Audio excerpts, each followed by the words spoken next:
It's the knave! And... child! Hey, aren't you supposed to be in Snezhnaya recuperating? What are you still doing in Fontaine? Oh, it's you two. I didn't expect to run into you here.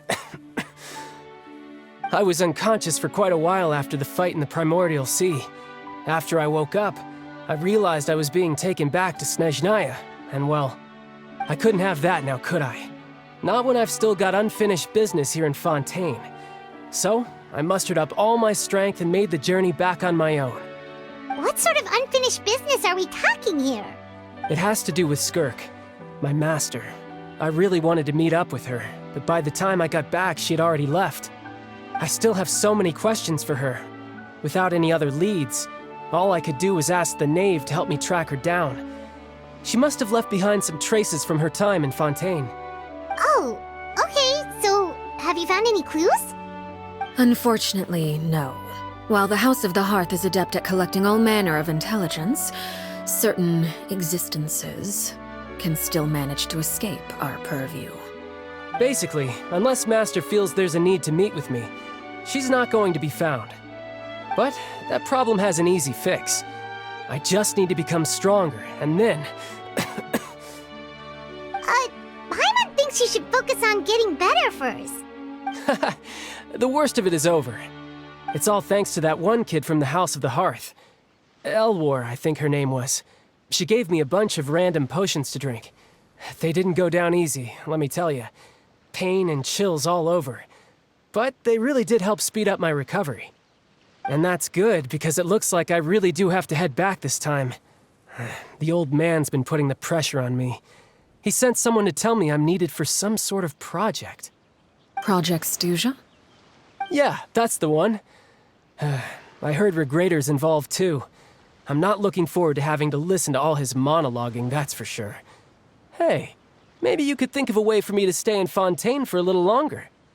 Helping Lyney and the others brush up on their fighting skills would be far more interesting. If you and I could spar, that would be even better. I've been waiting for a chance to see you go all out. And what a sweet little daydream that is. But I also have a role to play in all this. I'll be leaving Fontaine shortly as well. Besides, considering how little they see fit to step outside the homeland, being called on to return to Snezhnaya by such illustrious dignitaries, what a great honor. Wouldn't you agree? One I could do without, I'd say. Is it just Paimon? Or does it kind of seem like they're... So, dear guests of the House of the Hearth, to what do I owe the visit? Well, we just... Right! We're super close to Lyney and the others, but we still don't know much about you! Is that so? Introductions have already been made, have they not? Oh, well, you see, there's only so much you can learn about someone from a short introduction. At least tell us something a little extra, like, why do you call yourself father? Good question. I'd also like to know. The fact that you have to ask tells me our intelligence work has been quite successful. Telling you the answer to that question would only serve to undermine that success. And we can't have that, now can we? Spoken like a true diplomat. That was some expert sidestepping right there. Well, if there's nothing else, I think I'll take my leave. I still have a small matter to resolve at home. Wait, don't go!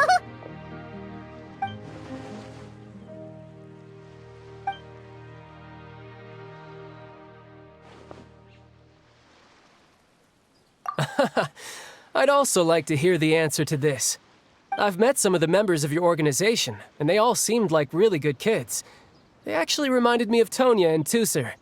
Which, by the way, if you ever betray them, I'm just letting you know, I won't let you off easy. And why would I betray them? Well, you've already betrayed the House of the Hearth once, haven't you? At least, that's what I heard.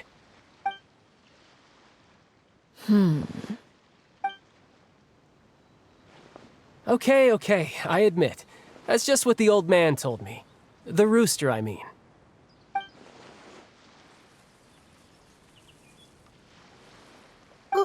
Wait, did you really do something bad to those kids? Never mind what I've done. I'm more curious as to what the mighty rooster had to say. Care to enlighten me? Well, nothing much.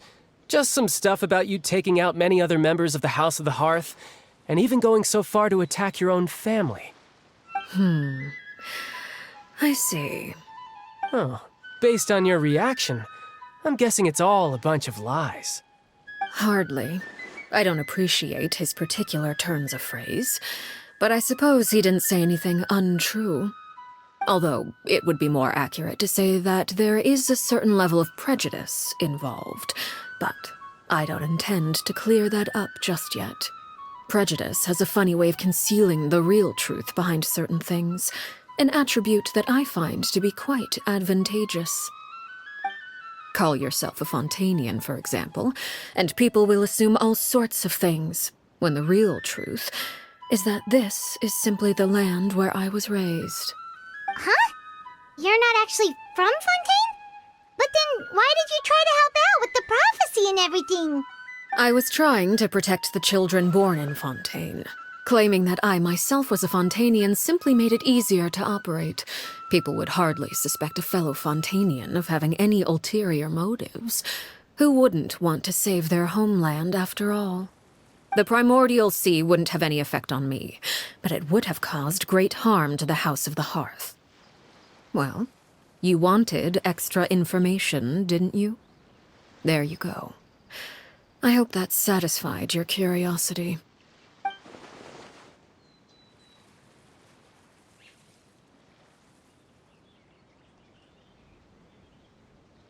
So, you stayed in Fontaine for the kids. I guess I was wrong to believe you'd betray them. Apologies. Looks like I was holding on to some prejudices myself. Good. Like I said, I like it when others have misconceptions of me. Actually, while I was recuperating at the House of the Hearth, there was something else that really caught my attention. I heard that members always resolve disputes and arguments with a friendly spar, and the loser has to back down. Seems pretty cool if you ask me. Would also give them plenty of opportunities to hone their skills. Well, that's only a recent development. In the past, such spars weren't nearly so friendly. The losing party would lose everything, including their life. They were that high stakes? Whew, at least that's not a thing anymore.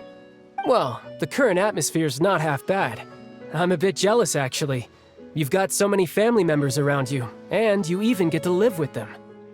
Having a lot of family around means dealing with a considerable amount of bickering and scheming. Once Tonya and Tusser enter their rebellious phase, I'm sure you'll understand. Just imagine. Tusser becomes obsessed with plucking out strands from the rooster's mustache, or Tonya decides to dye her hair 42 different colors. Okay. I get the picture.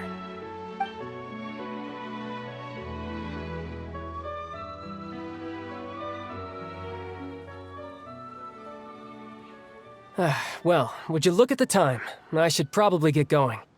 Traveler, Paimon, I'm not sure where our paths will cross next, but the next time we run into each other, we should definitely try and find some time to spar.